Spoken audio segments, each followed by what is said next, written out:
বছরের প্রথম লিচু দেখেই মনটা হয়ে গেল খুব। এতগুলো বৃষ্টির দিন গেল, আর বৃষ্টির দিনে চাপড়া পিঠার হাঁসের মাংসর তো কোনো বিকল্পই হয় না। যদিও আমি বৃষ্টির দিনে করছিলাম, কিন্তু এডিট করতে করতে ছাড়তেছি আজকে।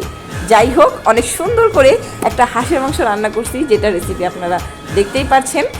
আর কিছু বলার নাই, মানে কি বলবো, এই দিনটা একদম ভিন্ন ছিল। আমি প্ল্যান করছিলাম অন্য কিছু, বাট হয়ে গেছে অন্য কিছু। আমার প্ল্যানিংয়ের মধ্যে হাঁসের মাংস বা চাপড়া পিঠা কোনো কিছুই ছিল না। বাট সকাল থেকে উঠে দেখি এমন ঝুম বৃষ্টি, এই বৃষ্টির মধ্যে হাঁসের মাংসের বিকল্প কিছুই হয় না। ফ্রিজে হাঁসের মাংস ছিল, তো সুন্দর করে আমি একদম কষা কষা করে রান্না করতে চাইছিলাম। বাট যেহেতু চাপড়া পিঠা দিয়ে খাবো, সেহেতু একটু ঝোলঝোলই রাখছি। এর চেয়ে সহজ হাঁসের মাংসের রেসিপি আপনারা কোথাও পাবেন কিনা আমি জানি না। খুবই অসাধারণ এবং খুবই ইজি একটা রেসিপি। আপনারা যখন ইচ্ছা তখন এটা বানিয়ে ফেলতে পারেন। জাস্ট পেঁয়াজ কাটার ঝামেলাটা আছে, বাকি সব কিছু মশলা দিয়ে রান্না করবেন। এত সহজ আর এত মজার একটা রেসিপি হয়। সাথে আমি আলুও দিছিলাম, কারণ মাংসের মধ্যে আলু আমার অনেক পছন্দ হয়। মাংস বৃদ্ধি করার জন্য না, মাংসের মধ্যে আলু থাকলে একটু বিষয়টা কি মাখা মাখা হয়, ঝোলটা একটু গাঢ় হয়, সুন্দর হয়। চাপড়া পিঠা এখানে সব কিছু রেডি করে নিয়েছি। এটা বানাতে ছিটা পিঠা, এটা বানাবো চাপড়া পিঠা, এটা একটু হলুদ মিশাবো আর কি। আর এই যে এখানে চাপড়া পিঠা আমার, সরি ছিটা পিঠা চুলাই হইতেছে।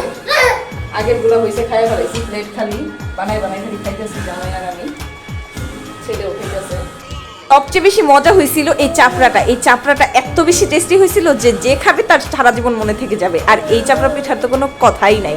সাথে যদি এরকম সুন্দর এক বাটি হাঁসের মাংস থাকে, সাথে আলু দেওয়া ঝোল, আর কোনো কিচ্ছু লাগে না ভাই। এটা দিয়ে খেয়ে রাতে ঘুমালে সকালে উঠে আপনার আবার খেতে মন যাবে। মানে এটা আপনার তৃপ্তি মিটাবে না, এটা শুধু আপনার ইচ্ছা বাড়াবে। হয়ে গেল, এখানে সবাই ফটোগ্রাফি করতে ব্যস্ত। এই যে কিয়ানের বাবা ফটোগ্রাফি করতেছে। এটা হলো আমাদের দুই ধরনের ছিটা পিঠা, দুই ধরনের চাপড়া পিঠা।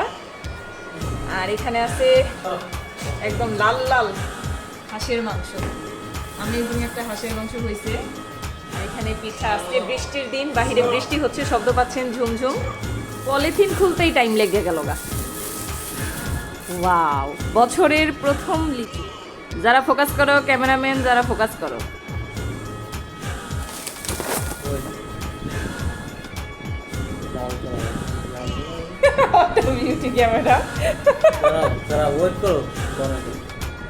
আমার পোলাই পড়ে দেবো আপনার ওয়েটের চক্করে। মানে কি আনের বাবারটার মধ্যে ধরেন ধরেন, ক্যামেরা ধরেন। আরে ক্যামেরা ধরেন না, আপনার ক্যামেরাটা ধরেন, যান মোবাইলের ক্যামেরাটা ধরেন। আমারটার মধ্যে লাল লাল দেখা যায়, আমারটা হলো ভালো ফোন, ভালো ক্যামেরা। আমার জামাই আমার ভালো ফোন কিনে দিচ্ছে।